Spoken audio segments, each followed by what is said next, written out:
These news stories are pretty peculiar. It turns out that Netflix's stock plummeted after the massive wave of cancellations the streaming giant suffered. Even Elon Musk himself joined in on the cancellations. And it turns out the company has lost almost $20 billion in market value. It's absolutely crazy. Netflix collapsed, and several media outlets are already talking about it.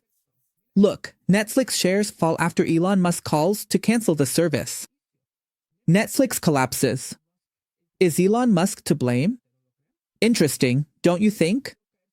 Here it says, Netflix saw its shares drop by 2% on Wednesday morning after Elon Musk urged his followers to cancel their subscriptions to the streaming platform.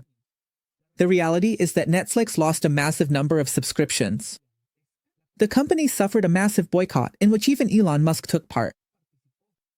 Thousands or maybe even hundreds of thousands of people canceled their memberships, and this only resulted in a 2.3% drop in the company's stock. Just imagine, a massive boycott only caused a 2.3% drop in Netflix's shares. That's why I say we don't realize just how big these companies really are. However, even so, I believe that the outrage has been so great and the boycott so huge that Netflix has to respond. Furiously, Netflix clearly needs to take action on this matter. They can't just leave it like this, because obviously parents are extremely angry and extremely upset with the company. And that's normal, it's understandable. Guys, they're putting trans content in children's shows, in shows for kids. This is not morally right, and obviously Netflix can't keep doing it, especially because parents put their trust in this platform, especially since these programs, these shows, are available on kids' profiles. And I find this extremely serious, because even if a parent sets up parental controls and creates a profile just for their child with shows meant only for kids, the child can still end up seeing that kind of content. So, as a parent, how can you trust a platform like Netflix? This isn't just a moral issue, it's also about reputational trust, it's about transparency on the part of the company, on the part of Netflix. And if you don't have your customers' trust, you have nothing. Why has this campaign to cancel Netflix gone so viral, with hundreds of thousands of people canceling their Netflix subscriptions, including Elon Musk? It's the #1 trend in the world, and Netflix has lost billions of dollars in its stock market value. You can see it right here. An absolute collapse today. The reason this is really happening isn't the typical political issue of red versus blue. It's much deeper than that. It's a moral issue. Have you seen what Netflix has been putting in their kids' shows? It's not like we're trying to push to one side or the other, like we want the Democrats to win, or that we want everyone to like socialism. I mean, it's not like that, okay? Even open borders. It's much worse. They're sexualizing children. It has to be the most radical thing you can do, the most morally indefensible thing you can do. That's why this has gone so viral, because Netflix has really crossed the line. If you think this is wrong, you should also cancel your Netflix subscription. Cancel your Netflix. That's very true. This goes beyond using children's cartoons as soft power and putting out propaganda in favor of the Democratic Party. No. What they're doing is much more serious. They're putting, I'm telling you, trans content in cartoons. So, it's normal for parents to be very upset. But anyway, here's what they say. Cancel Netflix for the sake of your children's health, wrote Elon Musk on X in response to a post accusing the company of promoting a trans agenda. The Tesla CEO, who has 226 million followers on the platform, also shared several posts highlighting what he described as a growing wave of Netflix cancellations. Elon Musk specifically criticized an animated series, claiming it was pushing trans ideology onto young viewers.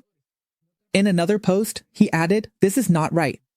He was reacting to a user who pointed out that the series is marketed to children as young as 7. Well, that's not all. The series had a peculiarity, which is that the director of that cartoon celebrated the death of Charlie Kirk. Just imagine. Now, here they tell us, Netflix has faced criticism from conservative voices in recent years for its programming decisions, although the company maintains that it offers content for a broad and diverse audience.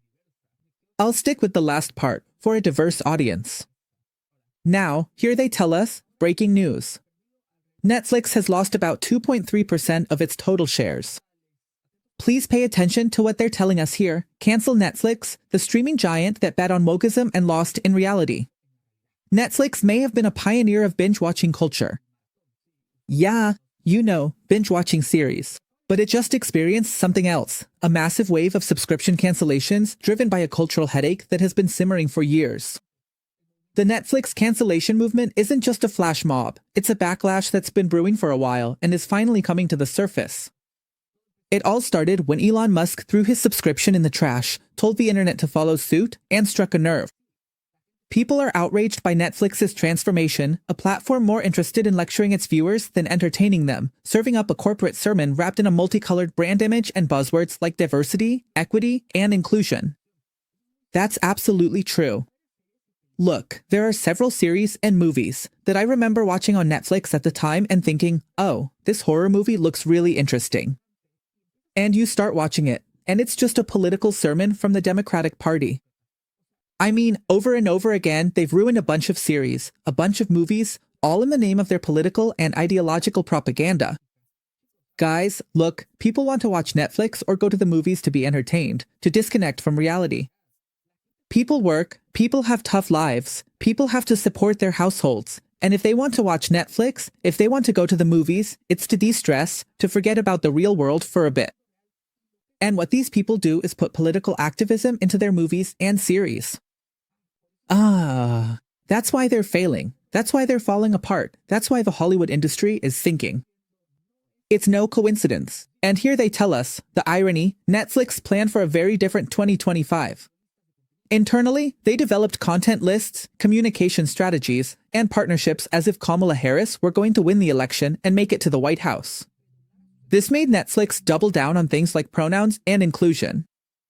You'd have to be really dumb to believe Kamala Harris had even the slightest chance against Trump.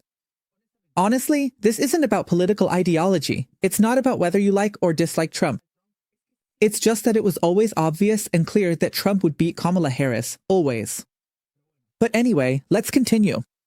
They tell us, instead, they're facing a cultural correction and possibly a political one as well. And if there's anything worse than alienating half your audience, it's doing it while betting on the wrong future. That's not strategy, that's predicting the future with a budget. But things are about to get even juicier.